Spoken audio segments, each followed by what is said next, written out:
Bonjour à tous, bienvenue chez nous, je m'appelle Michel, chef de cuisine. Moi c'est Paul, chef de cuisine aussi. Nous sommes tous les deux consultants pour aider les restaurateurs à créer leur menu, leur carte, ainsi que leur plat du jour avec nos trucs Et nos astuces. Alors aujourd'hui, on va vous présenter une tarte fine de tomates multicolores accompagnée d'une roquette.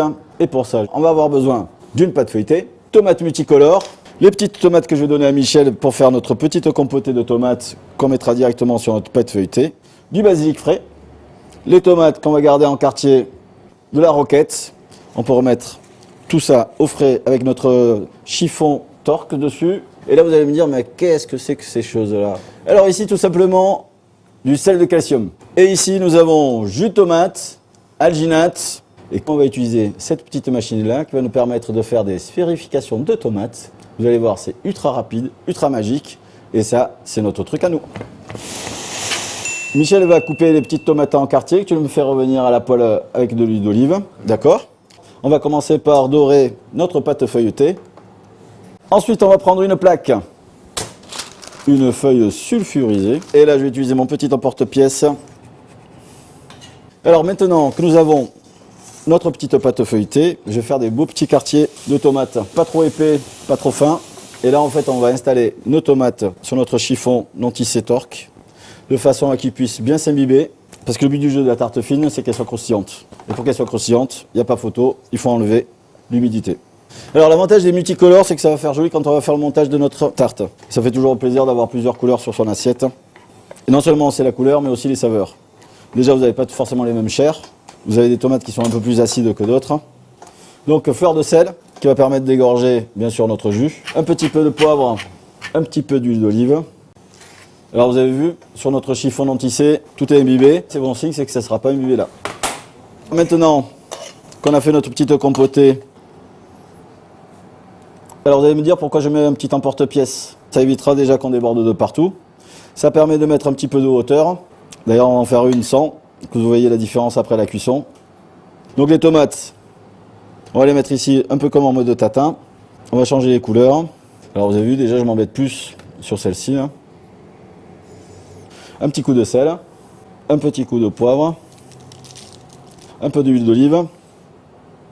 Et là, attention, roulement de tambour, arrive notre truc et astuce. Alors, chiffon non tissé torque, vous allez voir, c'est magique. Et c'est magique, pourquoi? Tout simplement, point de fusion, 250 degrés. Le feuilletage, on va le cuire à 190 degrés. Du coup, ça veut dire qu'on peut se couper des petites bandes de notre chiffon, le mettre autour. Ça va permettre d'absorber notre jus. Et l'avantage, c'est que notre pâte feuilletée restera toujours sèche du début à la fin. Et puis, si jamais vous avez peur de laisser du papier dessus, c'est pas possible parce que vous avez vu la couleur bleue. Aucun aliment existe en bleu. Voilà, je l'accroche. Et du coup, vous aurez des tartes de qualité, bien sèches et croustillantes. Alors, pendant que nos tartes fines de tomates multicolores sont en train de cuire au four, on va buller. Qu'est-ce que nous avons ici? Ici, nous avons tomate alginate.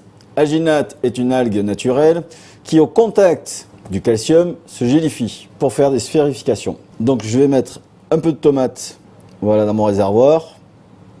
Et cette petite machine-là va me permettre de faire 100 billes en une seule fois. On vient au-dessus de notre bain de calcium. Attention, on presse. Voilà, c'est mignon comme tout. Tout le monde fait des tomates et tout le monde fait des tartes. Et tout le monde fait des tartes de tomates. Mais les sphérifications, il n'y aura que vous et moi. Et voilà. Une fois que ça c'est fait, qu'est-ce qu'on fait? Bon, en fait, on a juste à passer dans une petite passoire. Alors, pour avoir des billes bien sèches, je vous entends dire déjà, oui, on prend un chiffon non tissé torque.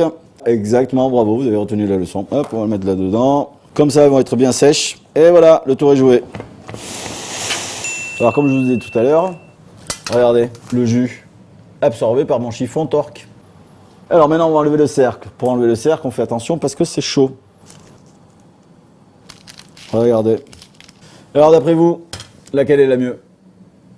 Le cercle, c'est quand même plus sympa, non? Alors, dressage de l'assiette. On va la mettre un petit peu en décalé comme ceci. On va se faire une petite boule de roquette. Jamais écrasée. Juste rouler. Quelques feuilles de basilic. Un petit peu d'huile d'olive. Un petit coup de moulin à poivre. Un petit tour de moulin de sel aussi. Et ensuite, ici, on va faire nos petites sphérifications Et ce que je vous conseille, c'est d'en mettre quelques-unes un peu par-dessus, comme ceci. Un petit peu de vinaigre balsamique. Alors j'entends déjà dire des gens, on ne dresse qu'à l'intérieur de l'assiette.